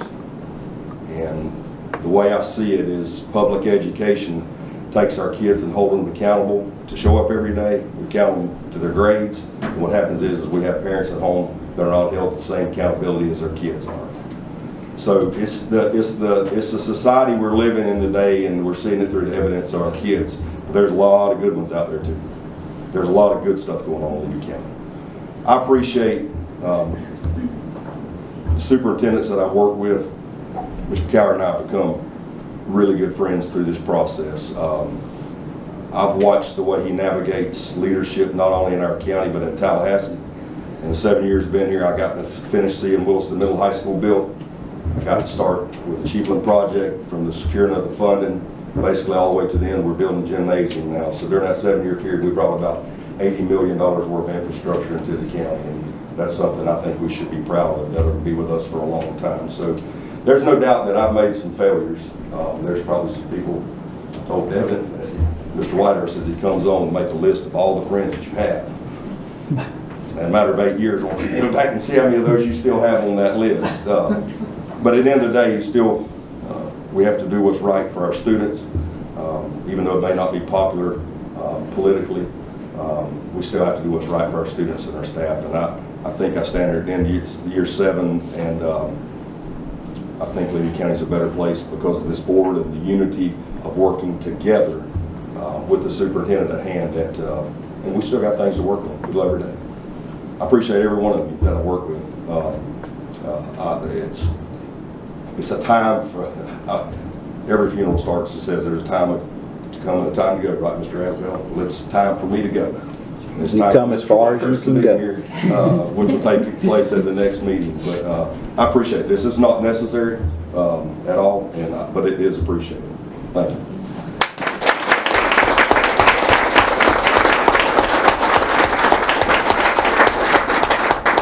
Mr. Etheridge. Mr. Asbell. You sounded so good up there that if I didn't know any better, I'd swear you was at Bronson High School. Had to do it one last time. If you'd have been there Friday night at the Red Devil football game in Chiefland, you'd have known that I was. Well, being a good Bronson man, I had to stay neutral, so it was best to just not be. With that being said, so as a token to you, Mr. Etheridge, so we'd love for you to have this. All right. Yes.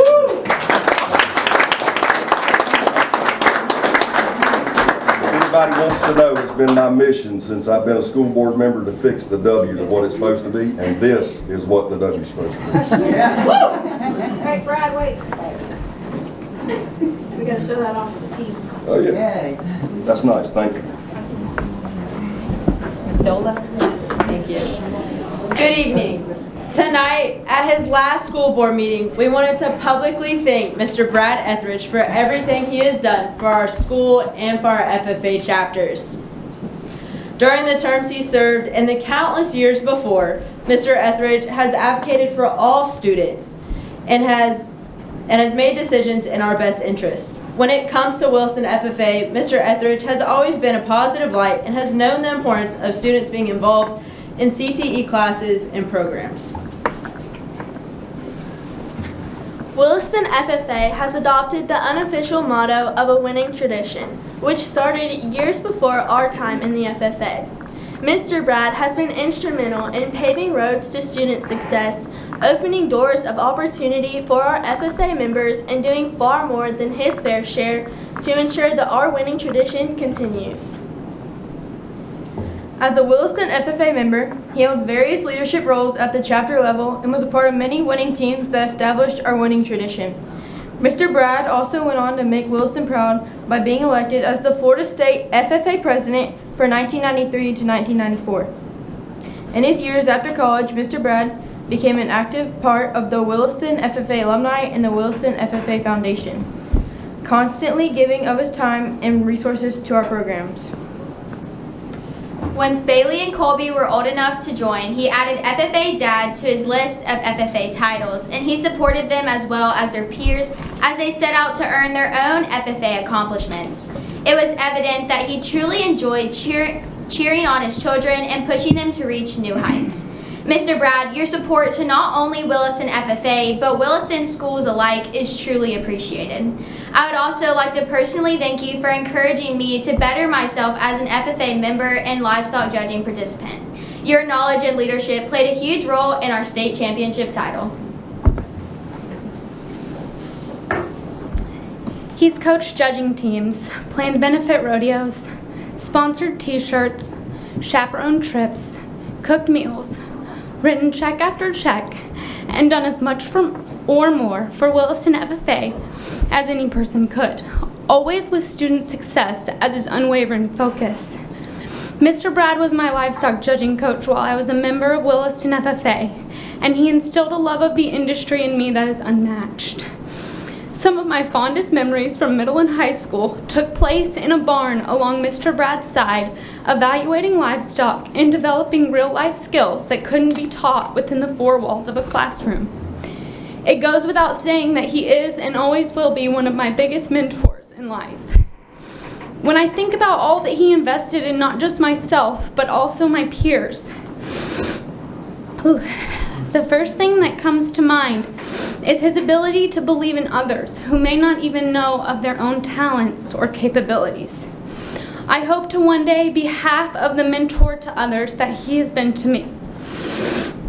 Thank you for sharing your passion with me and my fellow FFA members. The words, "Smile, Emma, it's the morning," are best remembered from judging trips and still feel like a blue jacket and a steno pad. Mr. Brad, thank you will never be enough to show you how much we appreciate the lasting impression that you have had on all of us and your dedication to Williston FFA's legacy. But thank you anyway.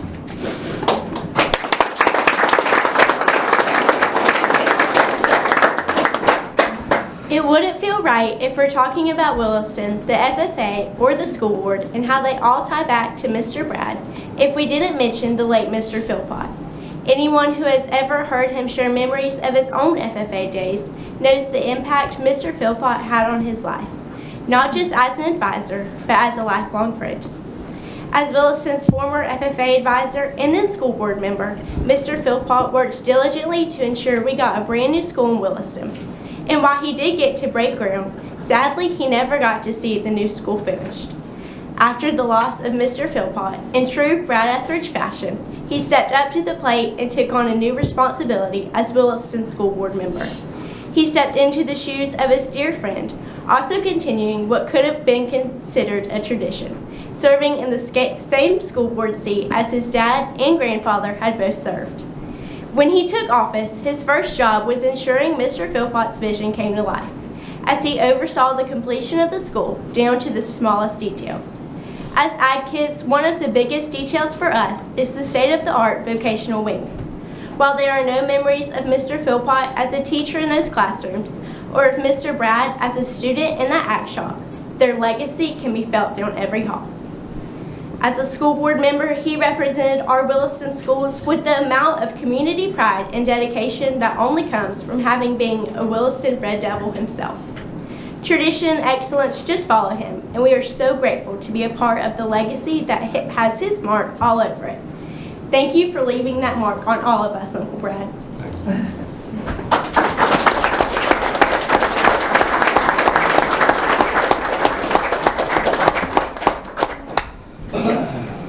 I'm not going to talk again.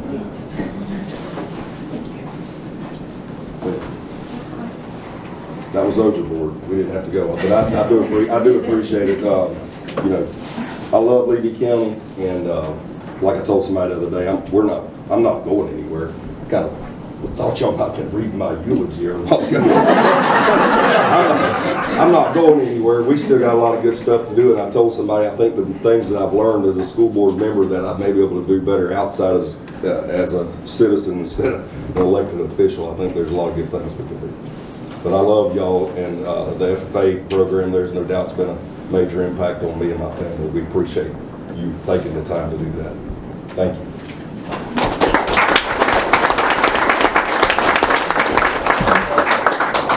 We'll take a 2-minute break. Ms. Hogan, we're going to table item 10 and 10.1. We're going to move that to the November 22nd meeting. Yes, and at this time, may I have a motion to approve the minutes of last meeting? Make a motion to approve the minutes of October 25th. Second. It's been moved and seconded. All those in favor say aye. Aye. All those opposed, same sign. Motion passes. Now is the time to discuss the consent agenda. I know everyone's had a chance to talk to Mr. Cowart. Mr. Asbell, do you have any comments? I don't have any questions or comments. Mr. Coward answered all my questions earlier. Ms. Boyle? I spoke with Mr. Cowart, and all my questions were answered as well. Ms. Ward will be missed from CMHS. Ms. Brookins? All mine have been answered, thank you. Mr. Etheridge? No questions today. I do not either. Do I hear a motion to approve the consent agenda? So moved. Second. It's been moved and seconded. All those in favor say aye. Aye. All those opposed, same sign. Motion passes. Consent agenda finance. Do I hear a motion to approve the finance items? So moved. Second. It's been moved and seconded. All those in favor say aye. Aye. All those opposed, same sign. Motion passes. Mr. Superintendent? I think I've talked enough tonight, Madam Chair, so I'd just like us to be able to cut cake and enjoy Mr. Etheridge and his family, so. Mr. Asbell? I do have something to say. We've had a mess in Bronson in a week. We got famous for something we don't want to be famous for. That is not indicative of who Bronson is.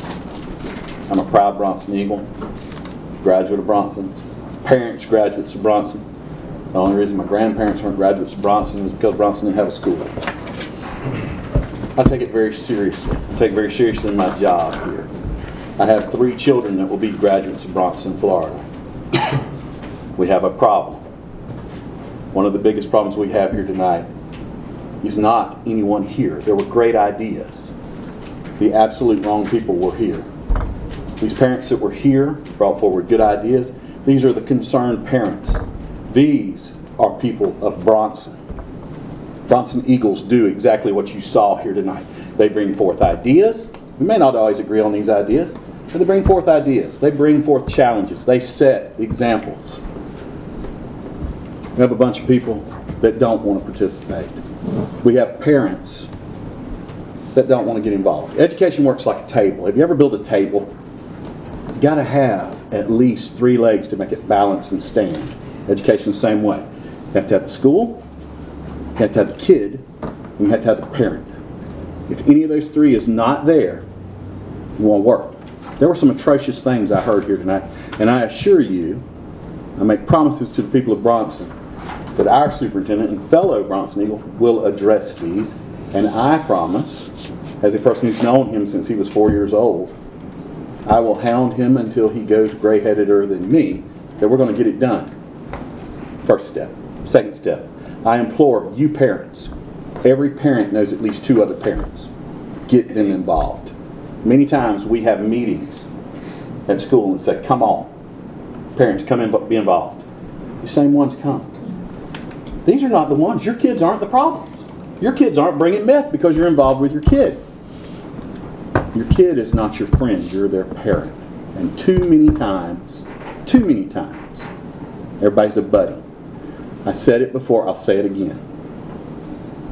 Maybe too simple, but it's how I honestly feel. We no longer have daddies in our world. Now that doesn't mean, and this is a little graphic, but it's the truth, and we speak truth here. That doesn't mean there wasn't a sperm donor to create a child. That doesn't have anything to do with a male person being in the household. That does have to do with a person influencing a child. There needs to be a father and a mother. They don't have to live together, but both of them need to be involved with their child. They don't have to be that child's buddy. They have to say, this is the way we're going to live. It was brought up tonight. We need to do something about social media. The school system doesn't buy a phone for the kid.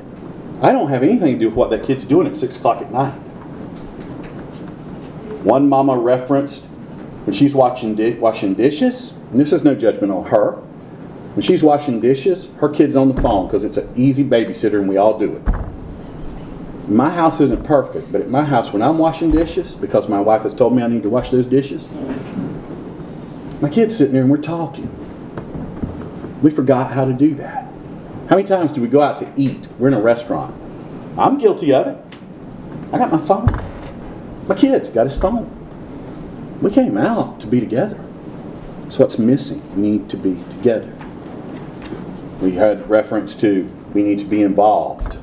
These kids don't have anything to do. These kids got a ton of stuff to do. I've been here a little longer than Mr. Etheridge. I'm in 13 years.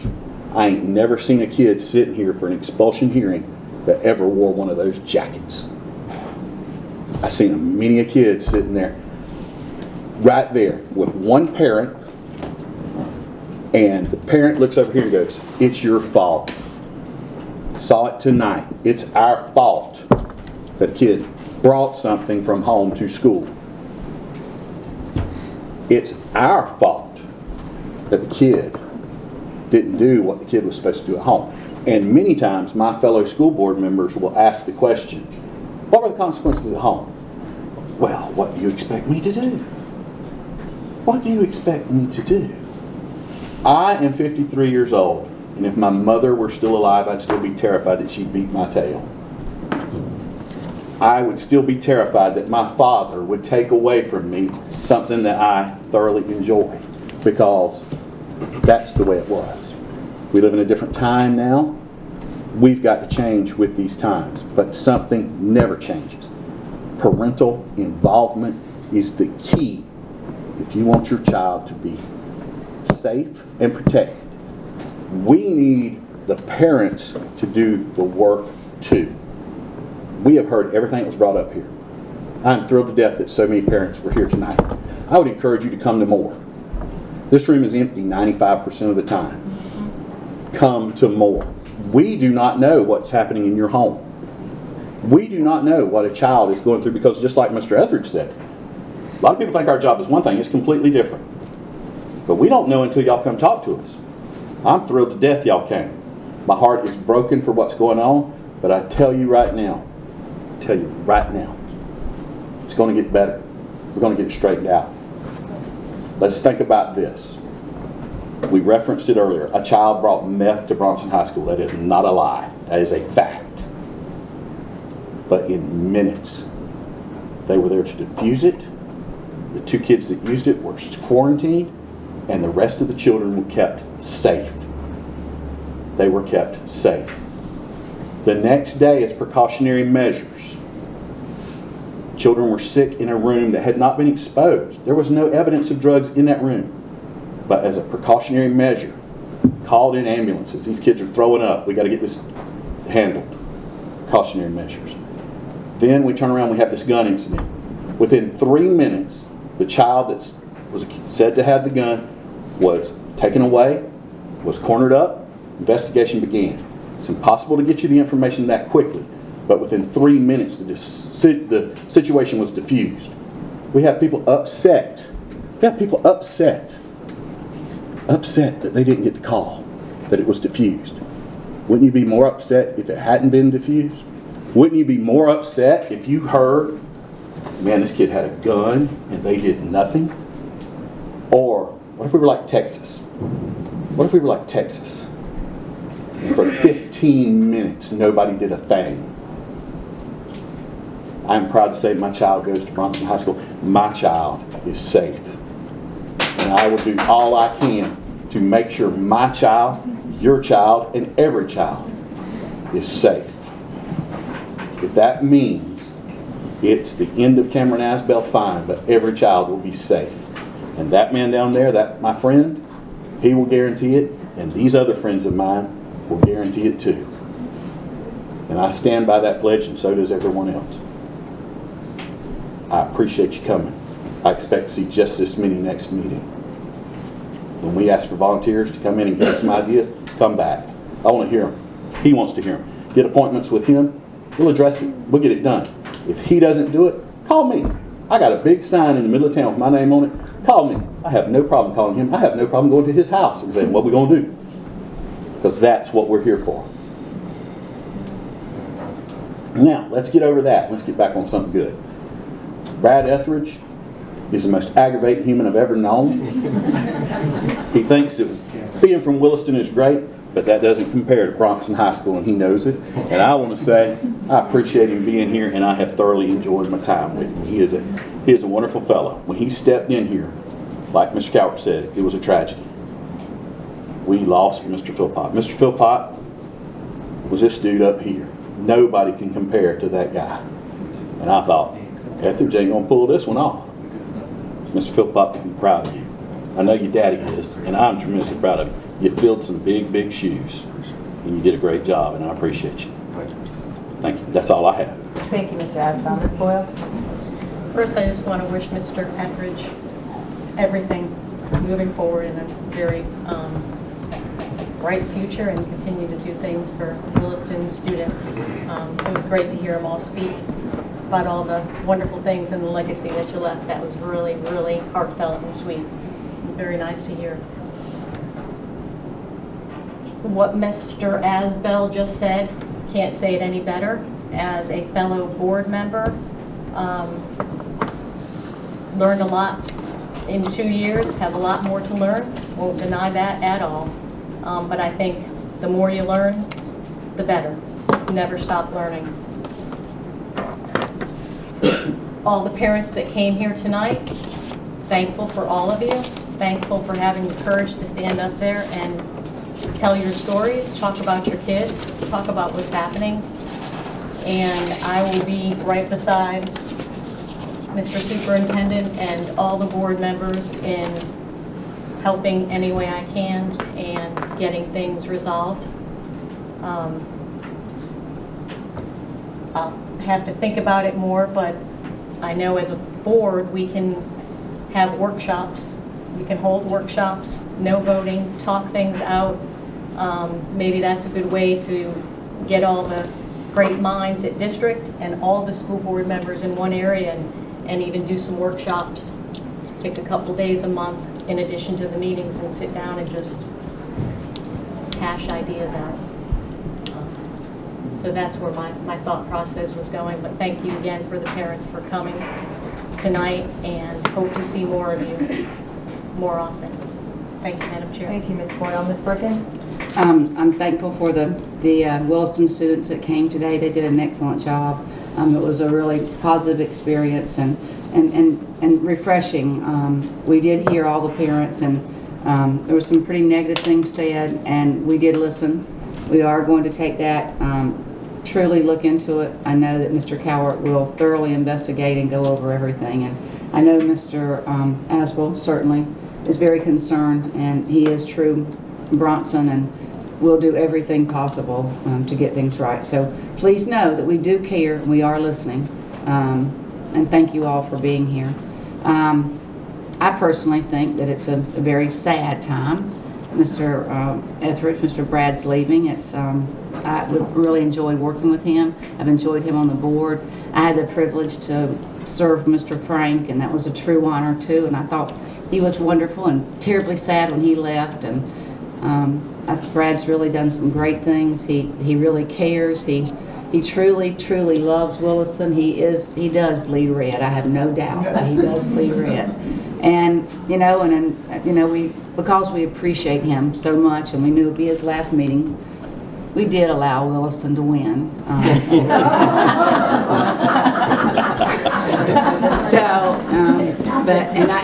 We are thankful that Williston's going to change the plaque and the dates and everything, so we can have it back next year. So thank you very, very much. But I think the world of Brad, and certainly wish him the very best. And I know he's going to continue on and do other things and still work with students. So thank you very much, Brad. Thank you. Thank you, Ms. Perkins. Mr. Etheridge? I don't really have, I want to reiterate, all week, I really didn't expect all this roaching. I just wanted to do this and move on, and really I appreciate it, but it wasn't necessary. There's two things that crossed my mind this week as we go on, and I'm sure I'm still, you all have a few years on me on the board, and it takes some time as becoming a board member. You think you're prepared for it, and you're not. It takes about a year to get your feet wet and learn how to operate. But Levy County is a very unique county in a good way. And it took it getting outside of Levy County when the School Board Association and watching some of the disasters that happen around the state of Florida, where you have board members suing superintendents and other board members, and you have 50% of the state where it's an elected superintendent and the other that is an appointed. You've seen that fiasco in Alachua County, other counties around the state.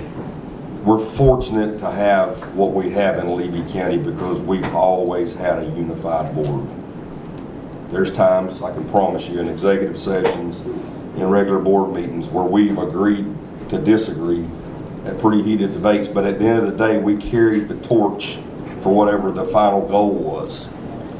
And I hope, and I know Devin, with the leadership ability he has and the ability to work with people, that this board will continue to do that in a professional manner so that we don't question everything the superintendent's doing. Superintendent Cowart brings a unique perspective to Levy County. I don't know if you've watched what's happened over the past 2 years, but he's brought new ideas. He's brought things to us that we have not conventionally done. It's not we're doing it because it's the way we've always done it. And we're watching our district getting better and better and better and better because of it. I appreciate your leadership, Mr. Cowart. It's been fun. I'll be honest with you, and I told Mr. Cowart this. I made this decision November a year ago because I wanted to give it a full year for somebody to decide to run for office because I thought it was fair. There's been many days since that time and the changes Mr. Cowart's made that I've regretted that decision some because it's fun to be a board member when you have a superintendent that's doing the things in the county that he's doing. And I appreciate you a bunch. Appreciate you a bunch. It's field podology all the time, something every day is with me, but there, it's been more this past week than ever. A lot of things changing, but that little minibus we drove everywhere around the state of Florida, when he pulled up, he goes, "Boys, everybody knows they're shooting for second now because we're here." He built a winning tradition because he expected excellence and he expected to win. And there was always two rules, Mr. Asbell. Is the one is you don't play second, and you sure don't lose to Chiefland. So there was a cap. If I could have drawn my whole 7 years up to cap it off perfect right, Friday night, we didn't just beat them, I mean, we beat them good. But we played very well. But all that set There was a aside, time all that we were set in. aside, I can't think, standing in the middle of that field the other night, forget who won and lost, I can't think of a time in Levy County where I saw sportsmanship as good as what happens Friday night. And I don't know how many people, I don't know how you count how many people with an atmosphere that was there with a competitive level of play. There's not a county in the state of Florida who has what's going on right now between Chiefland and Williston, and both of them going to be in the playoffs, and that didn't happen by accident. Mr. Coward, appreciate it. Yes, sir. That's it. Okay, I'm going to keep mine short and sweet. I see chocolate cake over there. Yankeetown, we have Tim McCarthy. That is a very welcome and exciting asset to the administration there. I too am thankful to the parents that were here tonight. I can't stress enough that we're on the same side and that we're going to look for solutions to everything that was brought up tonight.